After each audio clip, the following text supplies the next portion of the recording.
But no matter who you use or whatever you do, if you can put numbers behind it, you've now future-proofed your firm or your business, whatever it may be. When I say numbers, I am talking about the things on the business side of it, but even more important, before you look at those, make sure you've got a great relationship with somebody that knows the finance of a business. We teach them and educate them on how to run their business.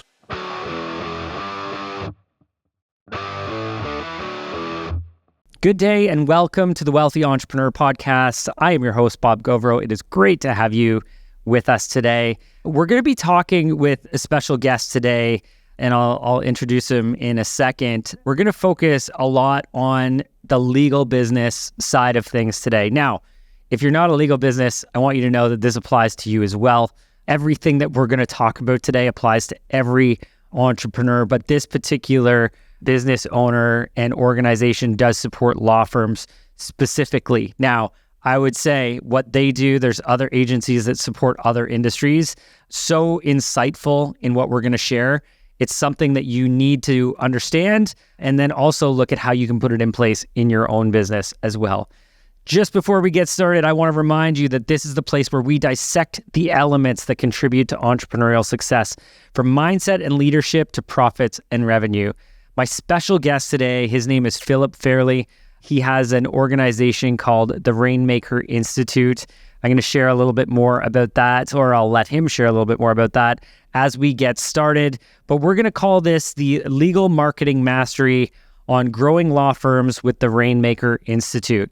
Now, before I jump in and bring Philip in and share some incredible insights, and Philip and I have a wonderful collaborative relationship where he does amazing things for so many businesses, I'll give a brief introduction of what Philip is up to. So Philip Fairley is the president and owner of the Rainmaker Institute, the nation's largest law firm marketing company.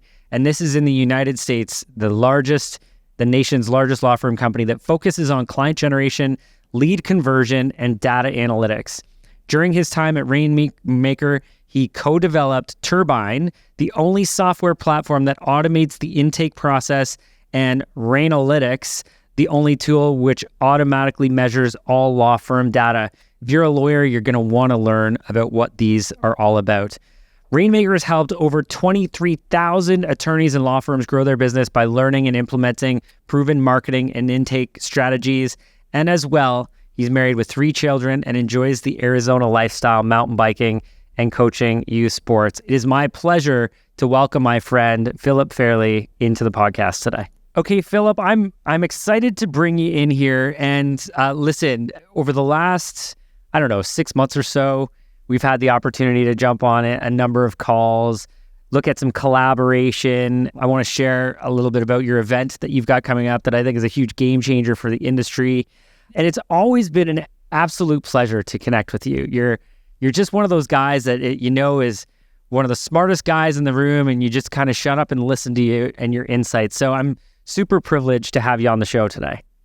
Well, I'm flattered. I really appreciate that, because one of the things that I find myself getting really excited about growing businesses, specifically law firms, so I can get a little excitable during some of those times. But I do too. Yeah, it's always been great because you get it, right? Look at the growth of your firm. It's because you understand that whatever industry that you're in, it's really about business and looking at those fundamentals and then just innovating on top of it. So I think that's why we've connected so well. 100%. And you know what? I've done a few of these podcasts now, and the funny part is we always come back and we go, it's not rocket science, but there's always a system that needs to be put in to solve a problem. And I think you do that extremely well. And I want to jump into that in just a minute. But what I'd love to start with, Philip, is hearing a little bit about your entrepreneurial journey. I feel like every time someone shares, there's resonation of some of the journey, some of the challenges, some of the outcomes, relationships, any of that stuff. And I think it's a really great way to build context and connect you with our audience. And then we'll talk about some of the value you bring. So please, I would love for you to share your journey with everyone who's listening. Well, just like everyone else's, everybody's journey is unique. And I like that because I think there's some relatable parts in here, because as you're going through the journey, it's just like, man, remember the good old days, Bob? right? I'm going to date myself. I was a child of the 80s. Remember the good old days when the lunch boxes were met? We're living in the good old days. We get in the weeds of our life right now, and sometimes your journey, you're in the middle of it, but you don't step back and take a look about, oh, okay, that was pretty special. And I can relate to some of those things because I think everybody has a couple professional lives, right? At least 2 or 3. Mine was pretty unique in the fact that I fell in love with law and with politics at such an early age. In fact, I just brought my family back to New England where I grew up over the New Year's, and I got a chance to connect with one of my best friends from elementary school, like 3rd and 4th grade. And one of the first things they told my wife and my teenage daughters before they rolled their eyes was I had never met anybody in the world that wanted to be a Supreme Court justice when they were 10 years old. But that's what your dad told me when we were riding bikes in the neighborhood. Isn't that funny? And I had totally forgotten that. So I've always been fascinated with that. I think maybe the changes in the world in the 80s. But on my way going through college and then saying, I'm going to go to law school. I was going to be an attorney. I wanted, to go even further than that. And then I ran into technology in the mid 90s. And there was a lot of opportunity there. So I was like, hey, I'm going to pause my law school approach and I'm going to get into tech because it was pretty interesting. So going through that whole process, I just fell in love with the technology, went through the financial industry and did a lot of high tech in there, and then started to work with law firms. And it made my mom proud because she was like, oh, my son's not going to law school, right? Nor is he a doctor.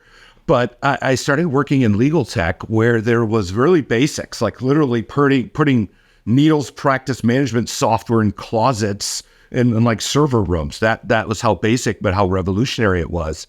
And then at the ripe age of 25, right, you know more than anyone else. I can do this better than anyone else. That's where I started my first business. And it was tech. And then I started a couple more. And at the end of that, and in my technology journey, I had 3 companies that I had started. One of them, I learned very important lessons. And the other 2, one of them, I broke even. And the other 2, I was pretty successful at. And they went in that order. Interesting. Right. Of course. Yeah. But so my interesting journey to come to own Rainmaker and how I started is I went down the legal route. And you probably don't know this, but my brother, Philip Fairley, is the one that started Rainmaker. And he'd started Rainmaker 25 years ago. It's our 25th anniversary.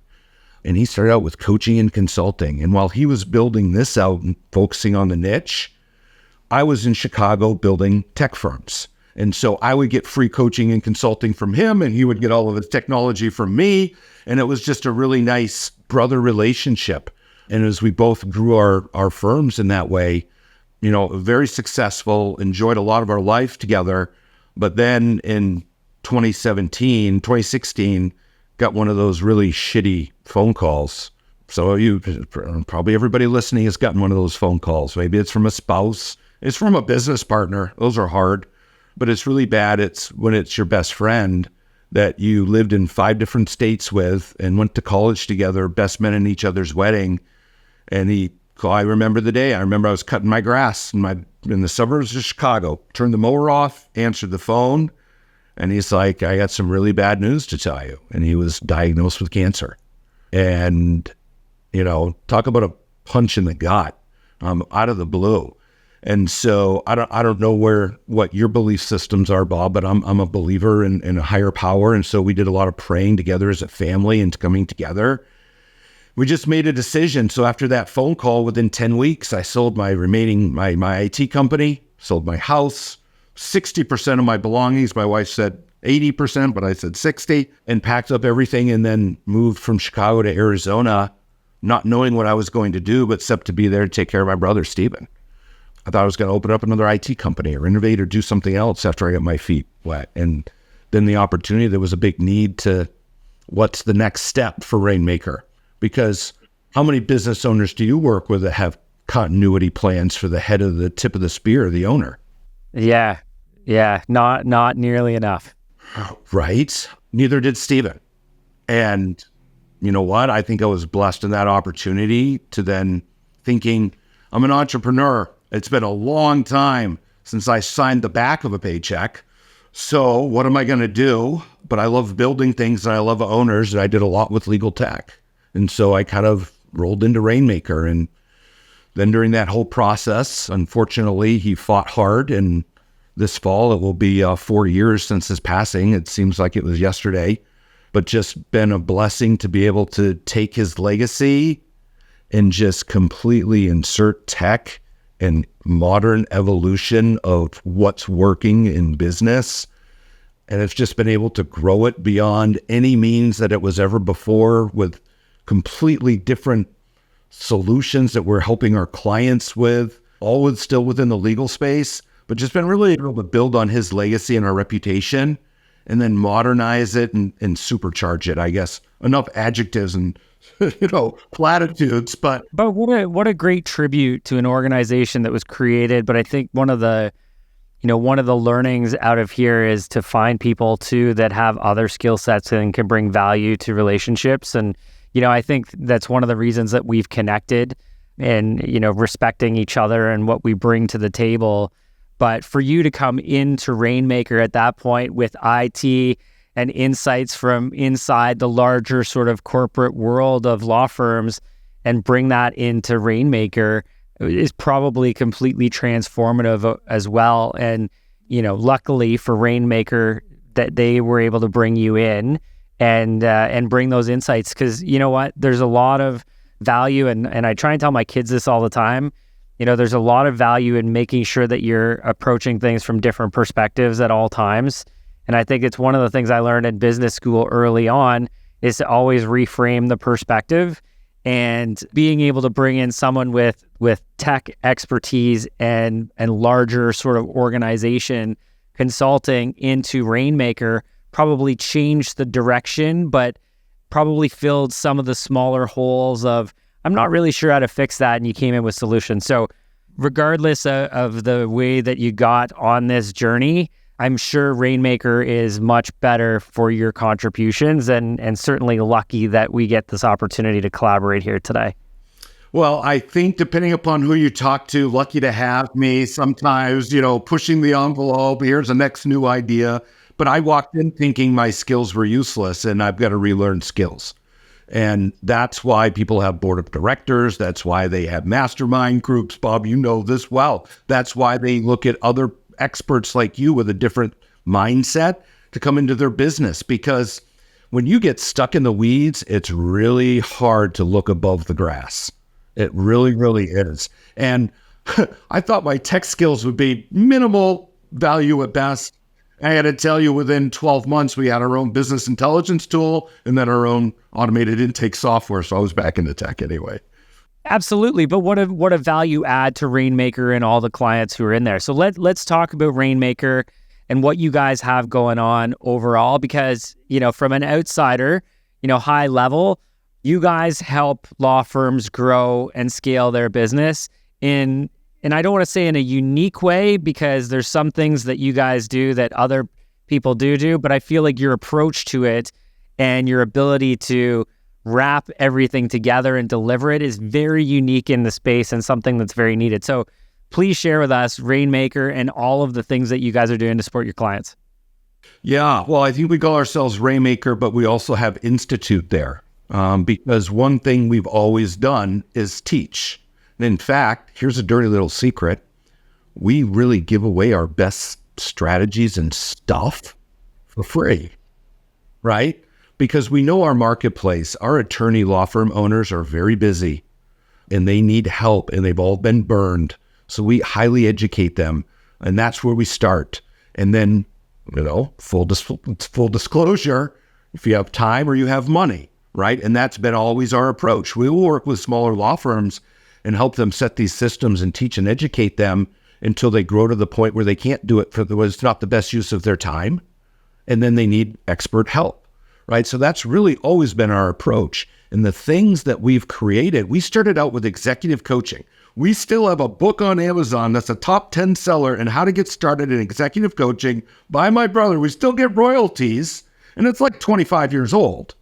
But then starting that and then really understanding how law firms work, then we started creating solutions to fill the needs. And that's really been the whole evolution over 25 years. Like, we never sat down, Bob, with this master plan and said, we're going to map out every service and everything that we're like, no, we just follow the needs and the pain points and provide solutions. And so when we started out coaching, then we would sell tickets to our Rainmaker retreat, and it would be $5,000 because you would then learn, and then you go back and go do it yourself. And then we're like, then we'd follow up with them, and like 5% would do it themselves. And the rest would have the book and the process and the custom sitting collecting dust. How many books and seminars have we all gone to? And then we come home, put it on there, and then we start stacking more things on top of it before you know it, right? So we found out, well, hey, we probably need to do some of these things for them. Okay. And this was like before Avo, before Scorpion, before Five, like it was like when there was nobody in this market doing any of even the basic things for them.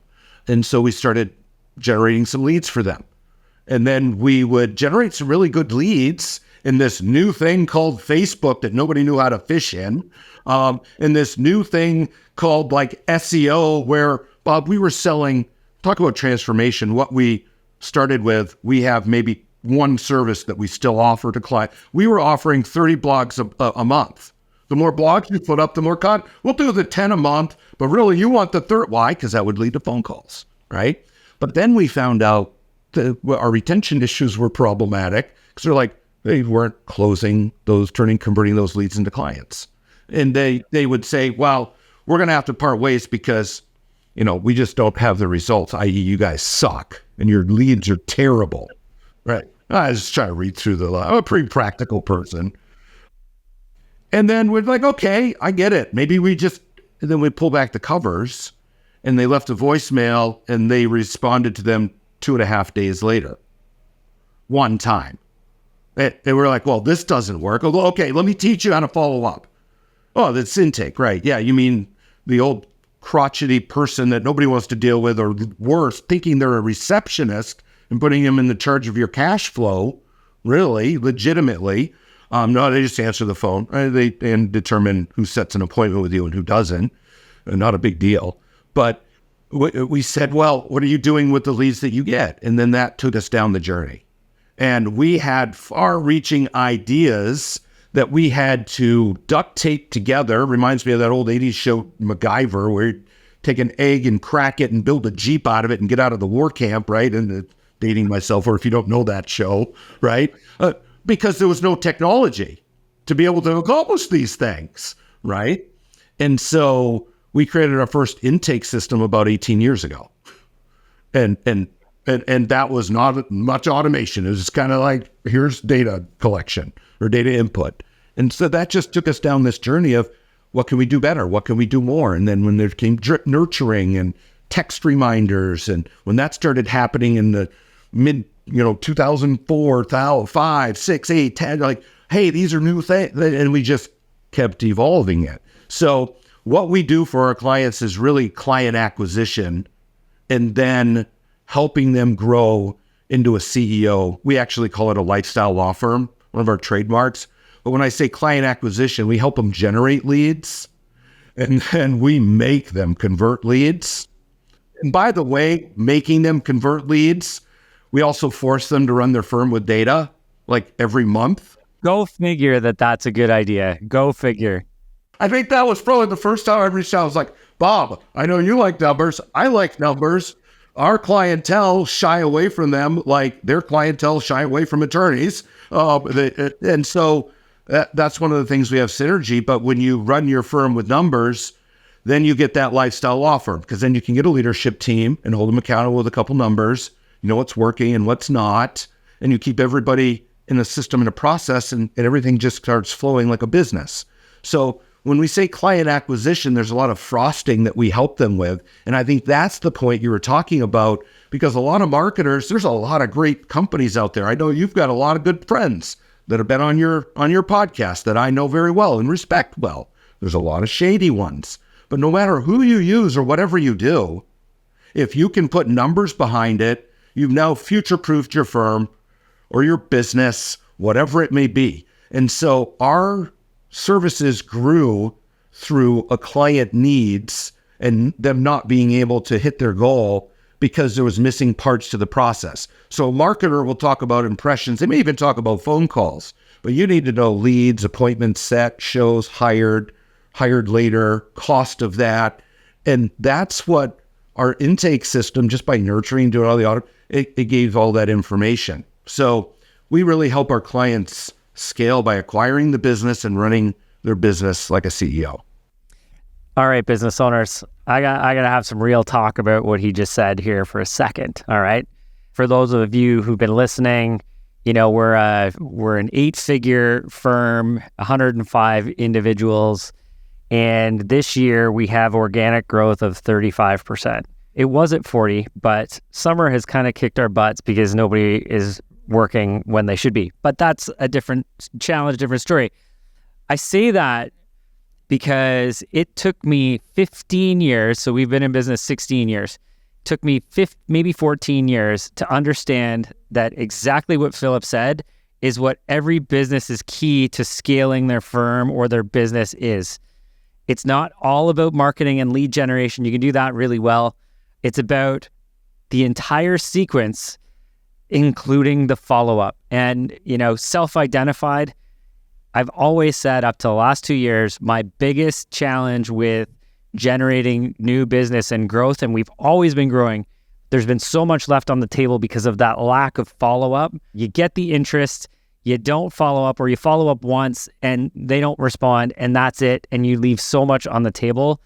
Philip, what you just talked about is a system that I've had to internally build for years, and now we've got a marketing team, setters, a CRM in place, a sales team. Wow, I wish I could have just turned a key and found you. You know what I mean? Honestly, that's... And I appreciate that you guys have gone through the journey of finding the pain points in the process and sort of filled those holes and those voids, because man, oh man, that's exactly what businesses need. Law firms, listen to me here. This is something that you need to understand and you need to learn about, because if you're looking at growing and scaling a law firm beyond just being a sole practitioner and having a few law clerks, this is exactly what we need to grow. And Philip and his team are a fantastic resource. So kudos to you guys for what you've built. I love it. I respect it. And that's why I love collaborating with you. You guys are innovating the space. So well done. We just we were blessed to work with some really smart clients that just kept pushing us. But you're right. No matter what industry that you're in, if you're starting out, figure out how you can put numbers to when I say numbers, I'm talking about 5 or 10 or 15 or 20. Now, could be dozens of numbers underneath that give you more indicators. But as a business owner, you start simple, because you can be overloaded with too much data. You get data fatigue, and then none of it matters, right? But when I talk about running it, you do not have to be a finance major.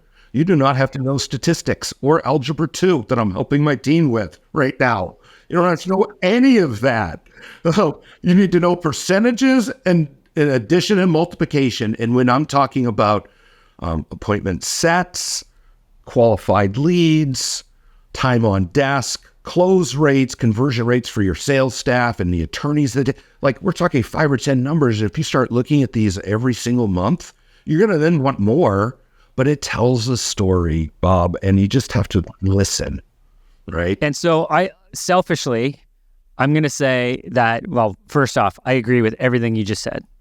Selfishly, I'm going to say, but before you know those numbers, you need to have your financial numbers in place, because they so much correlate that if you're looking for a return on ad spend as maybe an extra layer in there, you don't even know what resources you have available to start putting money towards ads and lead gen strategies.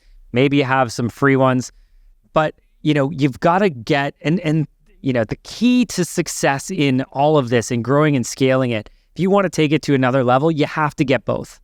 They have to be there and they have to work together. How else do you get pricing if you don't know your cost of goods sold? How else do you know? There's so many other parts of it. How do you know if you don't have your P&Ls and your chart of accounts and your financial numbers? And you as an owner, when you're small, you have to know them all. And another tip, when you're small, sign all the checks that go out the door. Just do that. Do that for a bit until it gets so tedious, because you really need to know what's going out. But 100%, Bob, like where we were successful at the business side of it, so many other law firms and us as well. I wish we had a relationship with a great financial advisor. I'm not talking about my 401ks or my stocks. I'm talking about a CFO position that's looking up above the forest, out of the weeds, and looking at the bigger picture, because those aren't complicated numbers either. And when you set them up right, you as the business owner need to not know all of them, but just the high levels, and then dig deeper if there's red flags. But if you run your business by what's in your BMO account, I said that for you, Bob, or Chase bank account, like if that's how you run, and then maybe you know how much the attorney or the salesperson or the widget maker in your business generates in revenue, and you know what's in your bank account, and you know what your vendor's money's, what your costs are. Well, that's good, but that's not even all of the picture. And it's so important. So no matter what you want to do, if you want to open up another practice area, marketing, if you don't know what your most profitable, if you're like, well, I think it's felonies, but it really could be DUI or estate planning or if you don't have your financial numbers beside that, what marketing dollars are you going to put towards? So you're key. When I say numbers, I am talking about the things on the business side of it. But even more important, before you look at those, make sure you've got a great relationship with somebody that knows the finance of a business. Even if you're starting out, even if you have a CFO in your business, or if they're more of a controller or a bookkeeper, whatever their role may be, you really need to be looking at the bigger picture with that. And it does not have to be so cost prohibitive. It's scaled to your revenue and your business needs. But start now, because it was like a multiplier. It's like going to university. Here I would have said college. There's another friendly for you there. But when you go to university, I tell my daughters, it's a multiplier.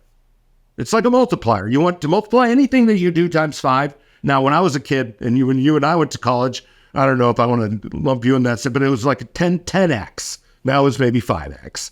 But when you look at these ways as a business owner, you get so involved with, I've got to touch everything. I've got to do everything. You know what? When you have experts that can set up these things in little pieces for you, and you keep your eyes on the numbers, then it tells a story and you start doing a lot more creative things.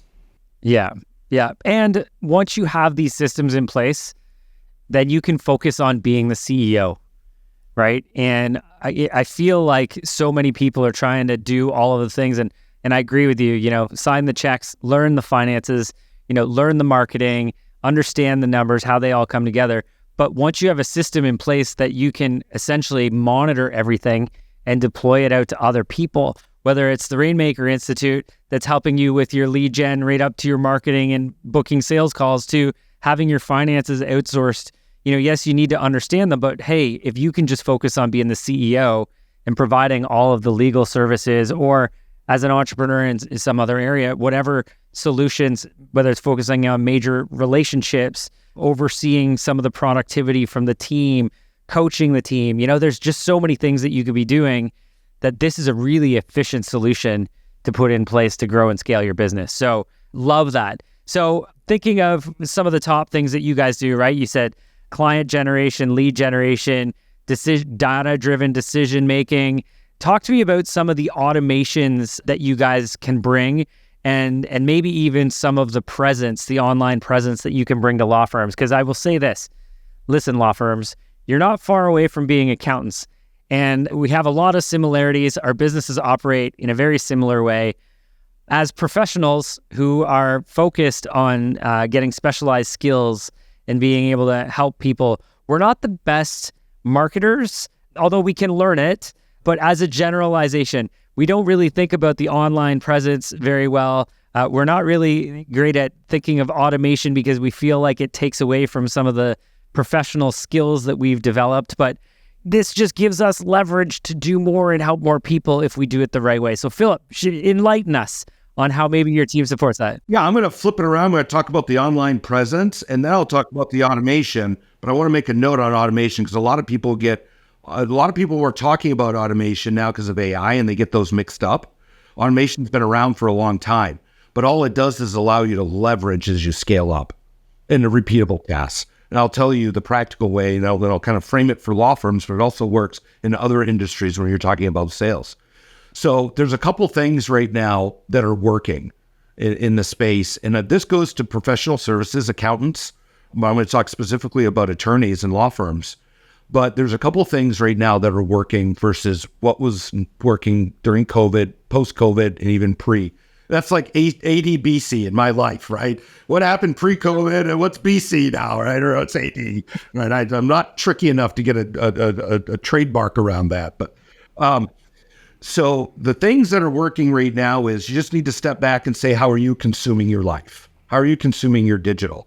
So one of the things that, whereas we did a lot of traditional SEO and web and Google, those are all still part of the mix. But one of the things that's working right now is video. The good part is law firm owners, less than 20% of you use video in your business. If you're in another industry, well, I imagine accountants are maybe even less than that or right around in that space. Less, even worse. Okay. Yeah, they're terrible. Traditional, right? You meet in your conference room. You guys have tax law. Our attorneys have Supreme Court statute books and same thing, right? Yep. Yeah, similar model. Yeah. So what's working right now is video. And then what we've also found is that you can take those videos and repurpose them. Creating videos is very difficult to make. So we actually have a process to teach people, and we do this readily, to teach you how to script an idea in 5 minutes or less, how to record the video. This is practical. How to record a video in 1 to 2 takes in 10 to 15 minutes. And then where the heck to distribute it to get eyes on. In fact, I was just doing a webinar with one of our friends, Hona, which is a great tool for law firms, but I was teaching their community that yesterday. And when you found out there's a process to create video and then you know what to do with it, it's a game changer. And I'm not talking $10, $15, $20,000 videos that look highly produced Law and Order shows or movie trailers. There's a couple people in our space that love to sell those for high costs. We track everything with data with our rate analytics tool. Nobody watches them. So your videos, they should be amateur with professional editing. That's what we consume. That's what, Bob, I know you watch videos. I don't even have to ask. I do as well.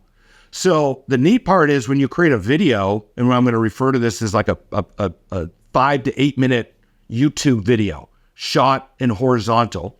Then what you can do is you can repurpose that, get it transcribed, you turn it into your blog. You slice it up into 3 to 6 short form videos. So you get your TikToks, your Reels, your Facebook, your Instagram posts as well, right? You've got your monthly newsletter because you need to do about 2 of them a month. So you get your newsletter, right? You've got your nurturing emails because you put in case studies and educational videos and what's it like to be a client of ours day number 1. It's a great follow-up video if they don't hire you. So using those to leverage, put in your system and what you're marketing, what you're already doing.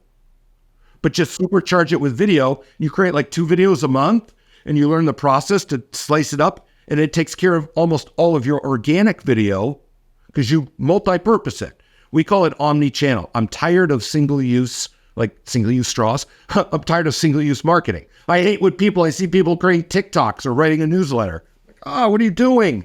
Create a couple pieces of content, just repurpose it everywhere, and then get back to growing your business and closing deals or looking at your numbers. So video, you've got to have a foundational great website that performs, right? And you have to Google reviews.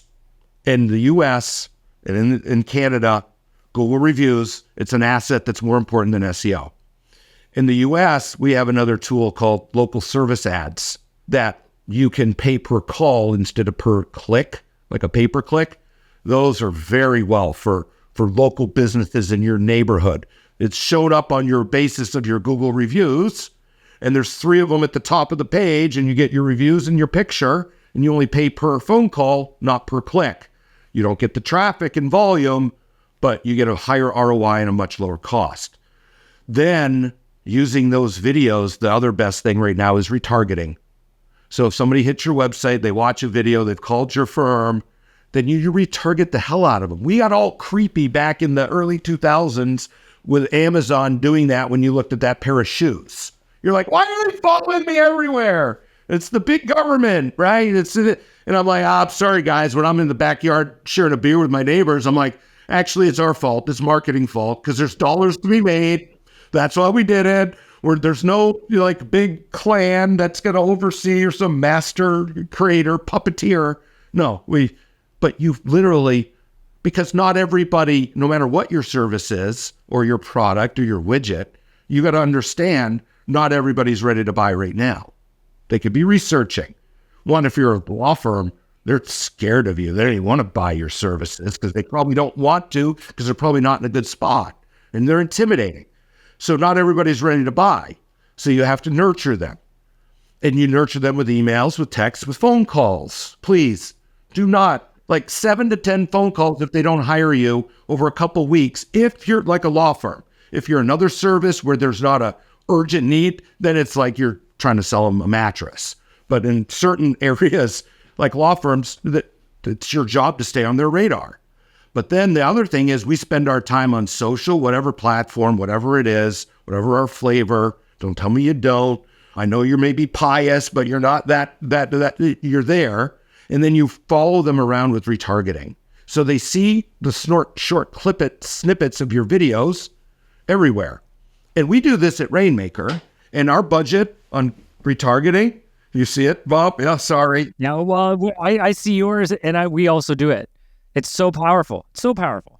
Our budget, I don't know about yours. We have attorneys in 42 states right now. Like we've worked with over 23,000. Our budget's a couple thousand, like 2,000 a month in retargeting. Sometimes we can't even spend that much, right? So for law firms or other businesses, you may be $500, maybe $1,000 a month in your local area if you're not national, right?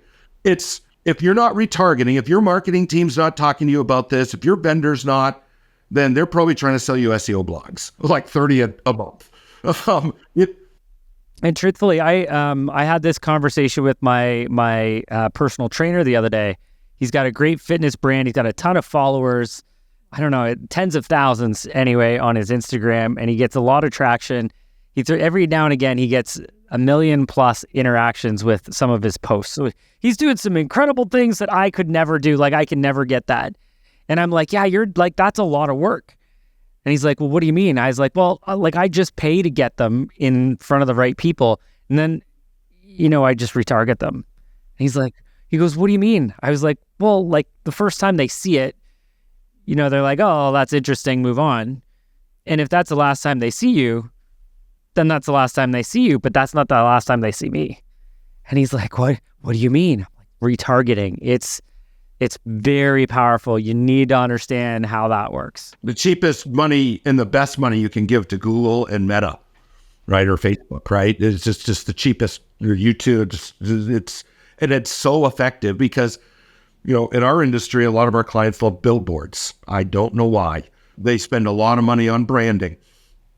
This is the easiest way to brand. You just follow them across all the platforms. You know what? This is I feel like a helpful clarification too. When I first started going to a coaching group, Rob Nixon, God love him. He was the first coach I've had, the most incredible coach I've had. I owe so much to him. But I would go in, and I was always a very high performer in any of his groups. And I went in, and he was like, oh, we're going to talk about marketing this next round. I'm like, oh, great. I don't know what my marketing is. It was a lot of handshaking and networking, like personal networking back in the day, one-to-one. And which is a lot of work. Like that's more than those organic posts that he's trying to get out. And I remember he said, okay, Bob, I went and hired somebody. I went and hired a marketing person before this event. I was like, I'm going to have this in place. This is going to work really, really well. I'm going to be a superstar. So I get in there and he's like, okay, you've got a marketing person. Are they a lead gen or a brand marketing person? And I was like, oh shit, I don't know. I was like, I don't know. You like, what do you mean? And he's like, well, the branding person, gets your face seen, makes the brand look good. It's kind of noisy. And the lead gen is the one that gets all the clients in and, engages them into paying you. I was like, oh, damn, I got the branding one. There's a lot of those around. Yeah. And so to your point, right? Because I know you guys help with the lead gen strategy, the brand side, like it's nice if you want it, but the one that puts money in your pocket is the lead gen, right? Branding just makes you feel better about yourself. The lead gen is the one that pays the bills. Well, the neat part with video, you get to brand with your personality and everything you do. You think of, like, if you don't believe in video, think of this for a second. I'm not going to have you meditate, but I'm going to have you close your eyes for a second. Think of a white piece of paper with the word boy across it. Okay, what image does that bring up? Gotcha. Now think of a picture of a boy on a couch, 3 or 4 years old, with a dog on his lap smiling at the camera. Okay, more impact, right? Now think of that little boy bouncing a basketball, laughing his head off, and he dribbles the basketball off the dog's head, right? Which one has more impact?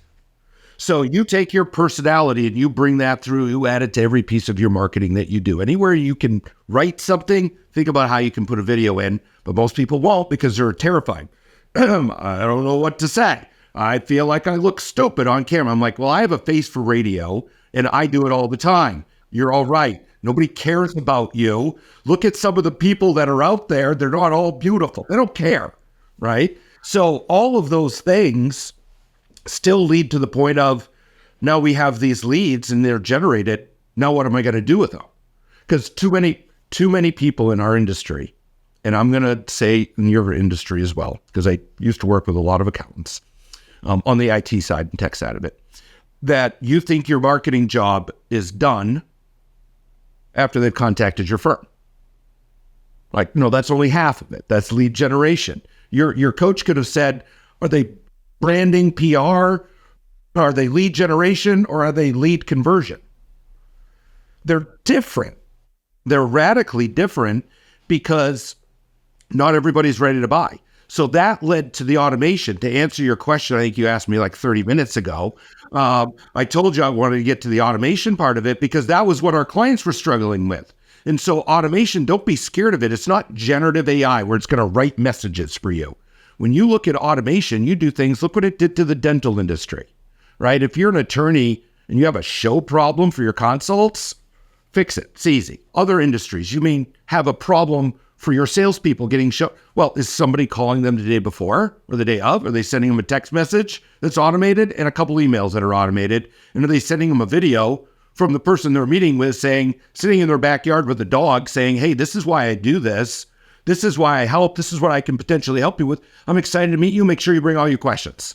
Like, or just put those 3 or 4 things in, your show rate's fixed. So let's talk about if they call your firm and they don't set an appointment. Well, what are you going to do with that? Are you just going to, call them once or twice more? No, you send them a case study. You send them, here's what it's like to work with my firm on day number 1. Now, if you're a law firm that helps people in bankruptcy or you help them in Canada, it's like fresh start. You get a whole team. Like, you get to set the table for whatever your business does for your clients. And you're like, this is what it's like to be a client of my day number 1. And then 2 days later, you send out another email and a text messages, text 2 or 3 times, emails. In the legal space, I say 8 to 10 to 12, because you're not selling something that's optional typically, right? If you're selling something that's optional, you slow it down and you match your normal sales cycle with it because you don't want to be spammy, right? But you nurture this and you automate the follow-up, which then enhances your manual work. So in our industry, most people don't think they have sales. They don't even think they have a customer journey. They have an intake receptionist up front that answers the phone. People mysteriously show up. They hire me right now, or they were garbage and they'll never hire me and they were not a good lead. That's the normal sales process for a law firm. But I insert professional services here. No judgment. Just here, no judgment zone, just to make you better. But then when you automate this, then there's a task for your salesperson, or in the legal space, your intake person. Call Jane Doe because she didn't set an appointment for this reason. And that was 4 days ago. She said this message, and then they pick up the phone. So automation will not replace good old-fashioned manual work, but it's like having a full-time person that doesn't ask for a vacation and never wants a raise. This kind of always works. Yeah, we like those people. Can I get 10 more? Right. And the answer is yes, right? Like it's scalable and it's easy to continue to add features to automation as well. And, long-term nurturing as well, getting them into marketing, automate that. You don't have to send a direct message. It was funny. We were just talking with our team about our onboarding process. We're always trying to make it better. And we're like, let's automate some of this. Let's automate check-ins with the clients and say, how's everything been? It's been a week. How are you feeling? And I was like, you don't have to even send out this manual message because you might forget or you might not. So there's human error. You will forget. Yeah. Or it's not your priority because you're dealing with something else. But this message goes out and all you have to do is respond when the client says, yeah, things are great. You go, awesome. Thanks for the feedback. It's not so great. Great. What do we need to do to fix it? How's that for, enhancing your client journey, your client experience? Automation can be so helpful in making us all look good. It does. And it keeps everything in line, just like with the whole intake or sales process and the automation of your CRM or your follow-up. Just think of an analogy of a bucket of water, a pail, right? Most law firms, most professional services, you just drill a bunch of holes in different stages where they're leaking leads out all the time. And they don't even know it. Like, I forgot to follow up with that guy. I would say all businesses too. I would say all businesses. I feel like it's a miss in all businesses unless you've got this stuff locked down. Yep. And so what you do is you just mind map these things, just like with your follow-up and your nurturing. You're like, okay, I say the same thing to people that say, I don't know what to automate. I need more time and I can't hire anybody. We do the same thing. I'm like, okay, we'll take a deep breath, make a plan. In 3 months, I'm going to automate this. And if I can't automate it in 3 months, then I need to probably rethink what we're doing and see if we can then change that process so we can automate part of it. Because the more automation, the more scale and the more better customer journey and experience because it's more predictable. Like McDonald's. Nobody under the age of 10 has ever said, that's a great tasting Big Mac. Honestly. Maybe, I don't know. Maybe I just don't think, they're like, it's not great food. But last summer, I took my family to Europe and our girls, we rolled into Dublin and they were just complaining and whining like teenagers do. And I had this dinner planned at this church that was refurnished into this brew pub. And I was like, this is going to be a foodie. It's going to be great. And our girls were, I don't know, just teenagers or jet lag, you choose. Probably both. We're like, okay. Me and my wife, we looked at each other like, well, this sucks. This is not our European trip, we thought. We're going to go, there's a McDonald's. We went and took them. We got the same hamburger. We knew what we were going to get. We took them back. We dropped them off. Then we went to the brew pub right afterwards. But the point being... Because you needed one. Yeah, we had more than one that night, Bob. No judgment zone here. But it's the consistency. So you talk about automating something, right, at a base level. Then you can add new things. Like we're testing some things right now because I think AI is great. It's never going to replace law firms. But if you don't use it in your business or your law firm, you're going to be replaced by people that do leverage it, right? You won't be replaced by it, but others will. So one of the things we're doing is, we have this appointment reminder automated, right? Text, email, call, here, pop up, call them. We're doing an AI voicemail drop with, hey, just wanted to make sure that it could actually then respond a little bit just to confirm an appointment. So then that's one less meeting or a phone call or time that your salesperson has to do while they can be prospecting on another or following up with something else. Like, leverage your time, use it. Just another touch point too. And one thing I would say as well, the consumers, email is great, but it's not the one that's going to get the highest response rates. We're all fully aware of that now. Everyone's got their phone in their hands, getting something, whether it's a text message or a voice note like that, it's going to be seen, it's going to be heard, much higher probability that they'll respond to that too. But you have to be smart with it. Like email, you can write 3 or 4 times the amount of touches. Text, 2 or 3 touches each stage max. You don't want to be invasive. Especially if you're in a let's say you're a divorce attorney and your clients and make sure you ask because they're The spouse picks it up. We're like, honey, is there something we need to talk about? Right, be careful. But if you're an accountant, that may not be as raw as somebody in the legal space. But no, that's true. That is very true. Just little inside baseball that that we deal with. So and this is good. And you know what, I love marketing and sales and business development. So I could chat with you all day about this. I love what you guys are doing. Let's talk, and we'll wrap up with this. Let's talk about your Rainmaker retreat. This is something that I'm really excited about, and thank you for the invitation to be part of this event. Let's maybe share with our audience a little bit about what the Rainmaker retreat is going to be, how they could get access to it, and I'm going to make sure that everybody has contact information and whatnot for you. But let's just talk about the impact and the change that this could have in the lives of those that attend. Well, there's only one reason we've been doing this for 25 years and have worked literally with over 23,000 law firms and attorneys, because we teach them and educate them on how to run their business. We do not make you a better attorney. We make the assumption that that's there, right? We work and we teach attorneys that want to be owners, business owners, CEOs. So we found a long time ago that it's not just fun to think about, change your mindset approach, right? Those things are all good. But if there's no blueprint for a law firm business, there's about 3 or 4 law schools that actually even teach an entrepreneurial class, right? They do not prepare you. They teach you, in my opinion, to be professional skeptics. And then you graduate and learn how to become an attorney. But they teach you how to think. They teach you how to operate within this in a very sophisticated environment with ever-changing facets. They surely do not talk to you about P&Ls, about sales, and about deliverables, and about how those always fight with each other in a business, and then how to compensate staff, how to have an organization, how to create a leadership team so you don't have to have your hands in everything. So what we've done is we boiled this down to really a business owner's education. So we teach you the way to generate leads. We teach you the exact strategies that are working now and also if they're going to be working in 2025, because they're different than last year. They're radically different, right?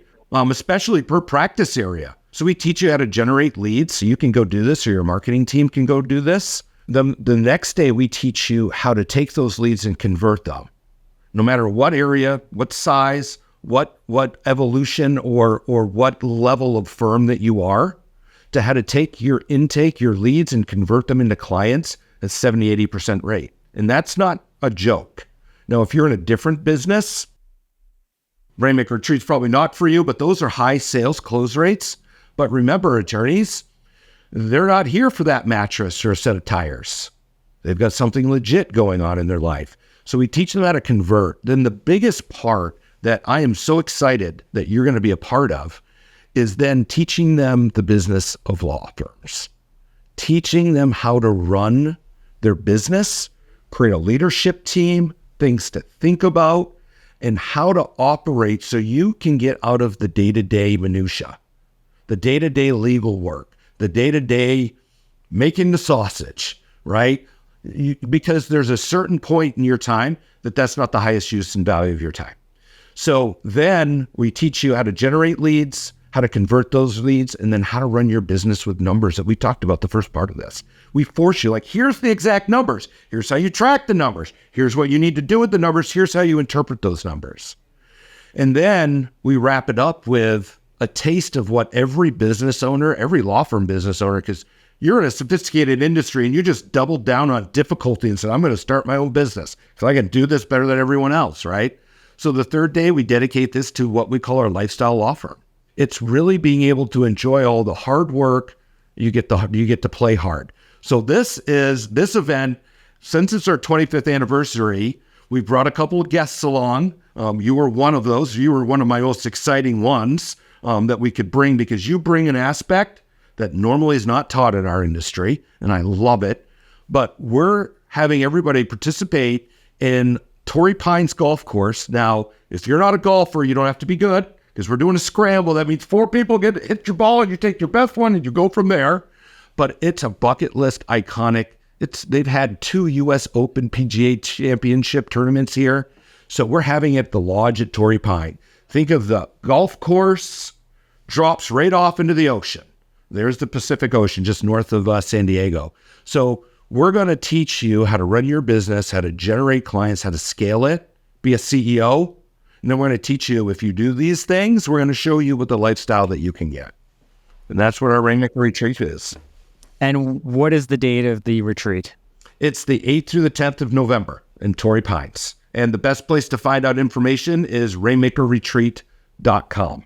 And if you did happen to listen to this podcast and you're listening all the way through, I'll give you a little extra special incentive. If you use the discount code FOP, Friends of Philip, because we're all friends here, if you use that, it'll give you an extra $200 off. Just a nudge. Honestly, the amount of money that we could charge for this, if you were talking about an ROI and what this has done, this has created this event single-handedly. We've been running these Rainmaker retreats now for 22, 23 years.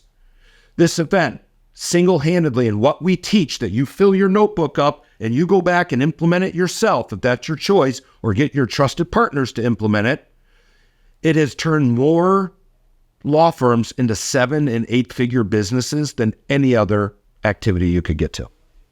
Period. Love that. And that is the mic drop finale. Philip, so many invaluable insights here.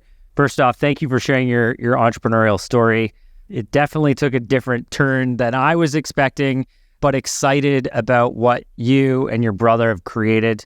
It's a magical company that has a huge impact on so many people. So congratulations on that.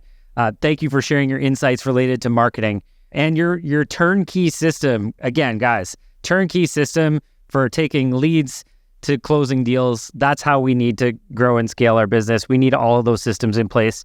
This is a really great resource to do that. For all of my listeners, if there's something that you have found extremely insightful, please drop a comment, a note, a thank you. We'll get it to Philip. If you've enjoyed this, please like and follow our podcast. We'll have another release next week. If there's someone that you feel would benefit from some of the insights that were shared, so many things could be transformative in someone's life. Grab this link, share it with those. I can guarantee you, I speak for Philip and I in this, that we're on a mission to empower the most amount of lawyers, professionals, entrepreneurs to have the greatest impact in their lives and to change the world together. This is one piece that you could help support with that. So please do that as well. Thank you for jumping in and joining us today, listeners. Philip, what a pleasure to have you on here. I can't wait for the Rainmaker retreat. It's going to be an absolute blast. And for those of you listening, hopefully we'll see you there as well. Thank you, everybody, and have a fantastic day. Thanks, Bob.